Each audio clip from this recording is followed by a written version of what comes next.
दिवशी राधिकाबाईंनी शेवयांची खीर केली आणि म्हणाल्या, वेणू तुझ्या आवडीची शेवयांची खीर केली आहे बरं का, सांग तुझ्या रामरायाला. वेणूबाईंना फार आनंद झाला, कारण शेवयांची खीर त्यांना अगदी मनापासून आवडायची. त्यांनी आपल्या खोलीतल्या त्या रामरायाच्या मूर्तीची पूजा केली आणि नैवेद्याचं ताट घ्यायला त्या स्वयंपाकघरात आल्या. त्याआधीच राधिकाबाईंनी नैवेद्याचं ताट वाढून ठेवलं.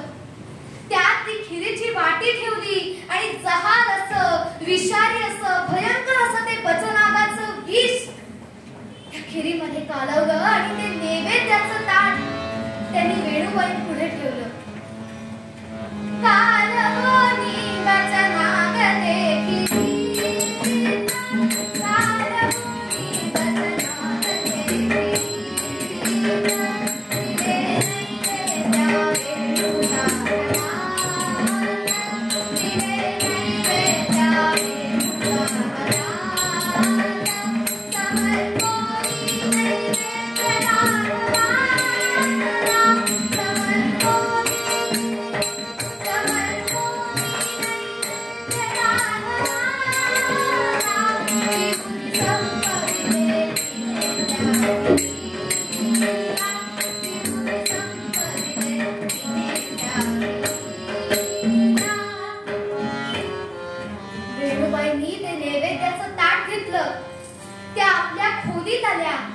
रामरायासमोर मंडन केलं, ताट ठेवलं, पाणी फिरवलं आणि म्हणाल्या, रामराया कर सुरुवात.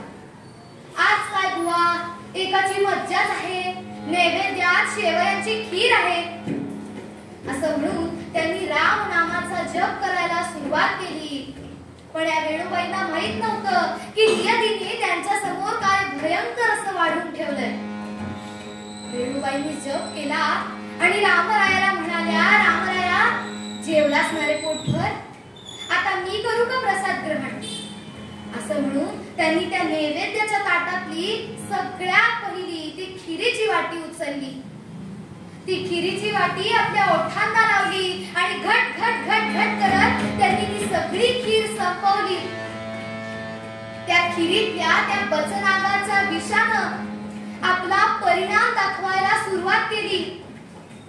वेणूबाईंचे हातपाय थरथरायला लागले, डोळ्यात पुढे अंधारी आली, पोटामध्ये आगीचा डोंब उसळला आणि आपल्या शरीरावरचा आपला ताबा जातोय हे वेणूबाईंच्या लक्षात आलं आणि वेणूबाई धाडदिशी त्या जमिनीवर कोसळल्या.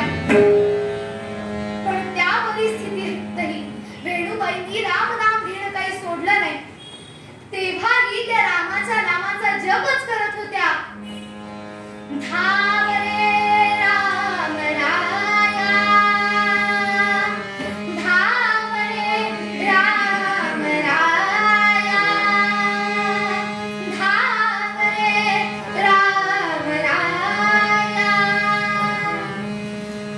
त्या बचनागाच्या विषामुळे वेणूबाईंच्या अंगाचा दाह व्हायला लागला आणि त्या बचनागाच्या विषाच्या यातना भोगता भोगता वेणूबाईंचा प्राण पक्षी देहाचा पिंजरा सोडून मुक्त झाला.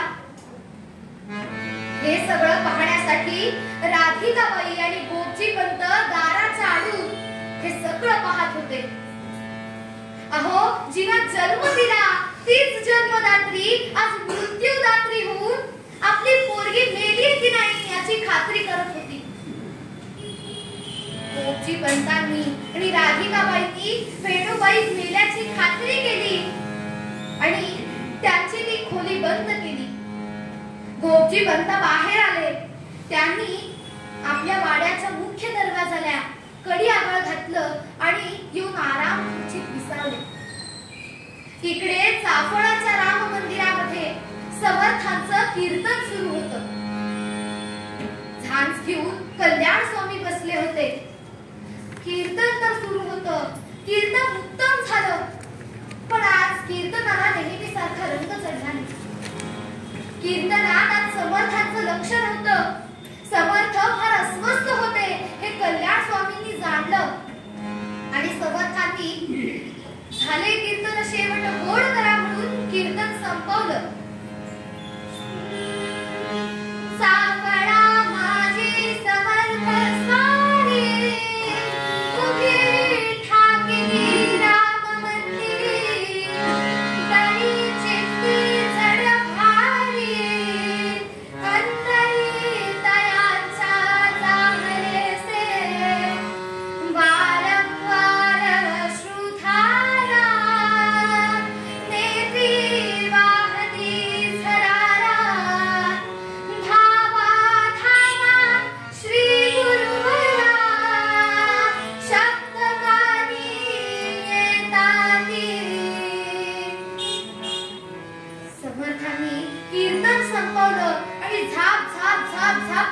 टाकत ते आपल्या खोलीमध्ये आले. तोपर्यंत चहूकडे अंधार पसरला होता. आपल्या खोलीच्या कोपऱ्यात ठेवलेला तो तेल तुपाने तुळतुळीत केलेला सोटा उचलला आणि समर्थ म्हणाले, कल्याणा, हा मी आलोच. सगळं झाप झाप झाप झाप पावलं टाकत समर्थ पुढे गेले आणि काही वेळानंतर हात पावले. इकडे गोपजीबंद आराम खुर्चीत विसावले होते, कारण योजना तर ठरली होती. वाड्याच्या मागच्या बाजूला खड्डा खणून झाला होता.